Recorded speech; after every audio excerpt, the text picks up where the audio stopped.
Welcome to Dinner and a Movie at the Plainfield-Guilford Township Public Library. In this program, we're going to compare movies and a really quick dinner option. Hope you'll join us for a fun date night idea. We're going to be comparing the movie Moonstruck with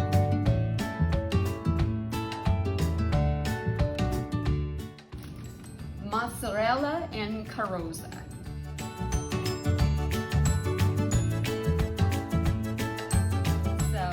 Which is basically a deep fried grilled cheese with a marinara sauce.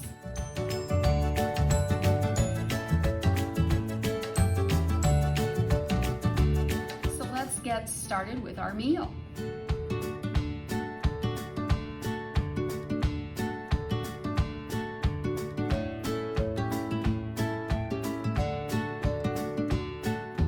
To begin, in creating this delicious mozzarella and carrozza, which is basically a deep fried grilled cheese with marinara sauce. It's going to be so fantastic.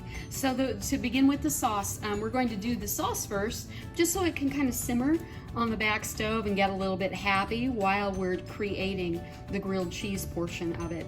It's really simple. We're going to begin with adding a little bit of olive oil to a hot skillet. You want this set on a medium-high skillet. At this point, if you were being very authentic Italian, you'd want to add maybe some pancetta, but a little bit of chopped bacon will work in a pinch. Now, if you don't want to work totally from scratch, you can certainly use some type of a canned pasta sauce if you wanted to do that. But I promise if you added a little olive oil and bacon, little onion and garlic, you're gonna love it. It's really gonna take that canned sauce up a notch. So we're just going to, again, add an onion. This is a small onion. I don't even know if we need that much of it. So I used a sweet onion because that's what I had. But actually a yellow or a white onion even would hold up to this, but you'd want a small one. It doesn't take a lot. Again, we're just flavoring this oil and the base. Mince that very finely. Adding about 3 cloves of garlic in there. All right, now I'm getting that aroma of that garlic. You know, if you think that you don't like garlic, I would imagine that you probably don't like the bite and the real harshness of fresh garlic. But if you try it in a recipe like this and just let it develop, and as it cooks, it takes on more of a nutty, rich flavor, even some sweetness to it. And notice I added the garlic at the end. I didn't want to put that in first because garlic can burn very easily. In fact, I think that's probably, this is actually cooking very fast, which is what I want. But now I can see that there are little bits of brown on the onion, little bits of brown on the bacon, and even some of that garlic is starting to brown a little bit. I really don't want the garlic to burn, so I'm bringing the temperature down. I'm using a can of diced tomatoes. So I'm just going to, and this has the juice in it. I'm just going to add that, and that's going to bring that temperature down pretty quickly. Crushed tomatoes would be good here. These tomatoes will break down a little bit as this simmers on the stove while we're preparing the rest of the meal. I'm going to add a little bit of black pepper.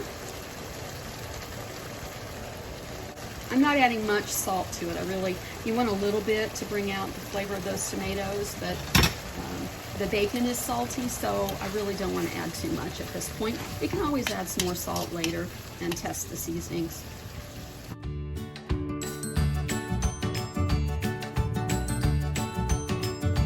So you can see I've got a simple dredging station set up here. We've got some Italian bread that's been sliced thinly, and then it's been shaped into triangles just because I thought it looked beautiful and I want to duplicate what we found in our recipe book. We've got some fresh mozzarella here. You could use sliced mozzarella, whatever you happen to have. You can see I've got 4 eggs here that have been beaten. I've got about, a half cup of flour, something like that, again, for the dredging station. And here we've got some simple breadcrumbs with about probably a 1/4 cup of a grated Romano Parmesan blend. It's one of those, the kind that you can find in the, in the pantry. Nothing fancy here, but it does add really a wonderful flavor. So we're just gonna mix that together right now, again. So take our bread and put the 3 slices, each of these sandwiches, we'll put some of this mozzarella, whatever looks really good to you. That looks a little big. So we're going to just slice that, and we're going to put that in a sandwich, basically making ourselves a mozzarella sandwich. And then with a paper towel, I'm going to press very strong down onto that mozzarella, pressing that bread down so that it's really well sandwiched, as you can see, like that. Gonna just kind of tuck some of that cheese back up into the bread. And that's really what you want. You just want to have basically a very flattened mozzarella sandwich. So you can see, flattened mozzarella.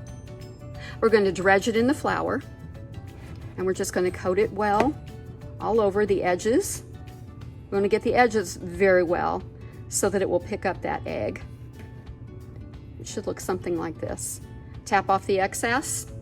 So your mozzarella sandwich covered with flour, gonna look something like that, okay? At this point, we're going to dredge it in the egg. Right, now we're ready.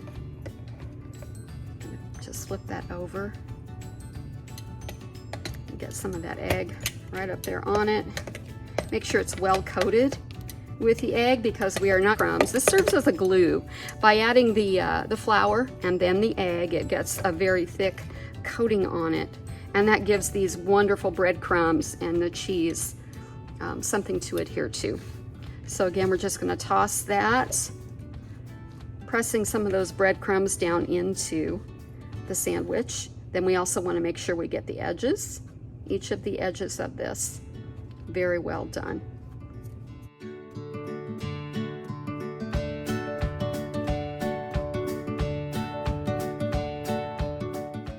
I've got my prepared mozzarella, and they've been breaded with that dredging station that we just did. And now I've got some oil that's getting hot here on the stove, along with just a plate with some paper towels that we will transfer the finished pieces on here to cool and to absorb that excess oil. You can see I've got actually my sauce going back there on the back burner. It's just warm right now. And at this point, I think we're about ready to go. Now, I did not bring, and I'm just going to drop one of these in and get the smaller one just to begin. And here we are. Just going to put it in very, very gently.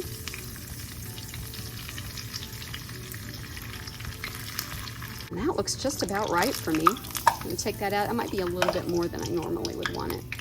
I honestly think I've got that oil maybe a little too hot, but it's gonna, as I've got it off the heat right now, it's gonna cool off pretty quickly. It's prepared. Let's get back to the sauce. We want to finish it off by adding some fresh herbs. The herbs that we're going to use, some fresh oregano, and I'm just going to remove these from the stem, give them just a really quick little chop. Some fresh Italian parsley. Again, just gonna give that a really quick rough.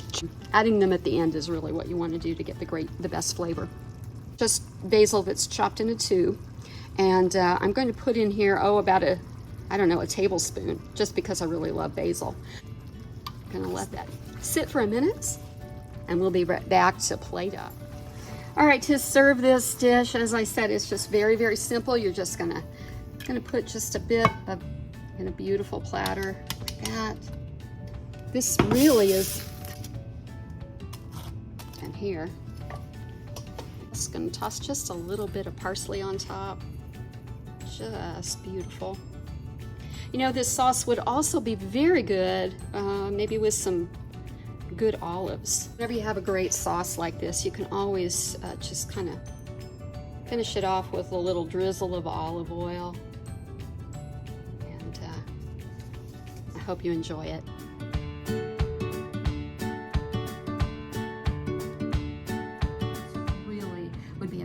fantastic meal for a date night. It's not very much trouble, but yet it's amazing. If you were so inclined and you wanted to pair a wine with this, a red wine is a traditional pairing for red sauces. So you want something, a hearty red, maybe a, now I'm going to try this. I've never tried this wine, but it's called a Tempranillo Sangiovese, or of course a Chianti would work really well with this. Because it really stands up to the acidity of the tomatoes and those rich flavors. If you prefer a white, a good Pinot Grigio would be a good choice for this meal. So I hope you enjoy that. I want to talk to you a little bit about how you can really, again, basing just a fun night on library materials. You know, we have board games and things you can do with your family, but for a date night, a dinner and a movie is a fantastic choice. We have an outstanding cookbook collection, and of course you can pair your own video choices. Today it was Moonstruck, and Cher and Olympia Dukakis star in this movie, along with Nicolas Cage, and just a fantastic cast.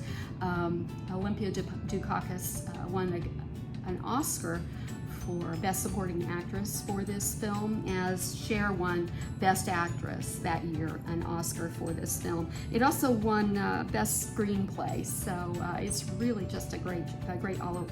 Now here at the library, you know, we have lots of other materials. You could jump right onto that. Perhaps you love the idea of the moon. You know, we've got documentaries about the moon. In the background, might want some music, like perhaps an opera. La Boheme is featured in this movie, so that might be a good choice for you, as well as Dean Martin's That's Amore, and of course, you know, the original soundtrack is available through Hoopla. And speaking of our digital resources, if you wanted to, you could actually go to Mango. You could learn how to say "I love you" to the moon and back in Italian. That sounds a little bit like "Ti amo fino alla luna di ritorno." So again, learning a little Italian when you cook your dish. I hope you'll give this a try, or maybe come to the library and make your own choices of a dinner and a movie night. So again, thanks for joining us. Until next time, bye-bye.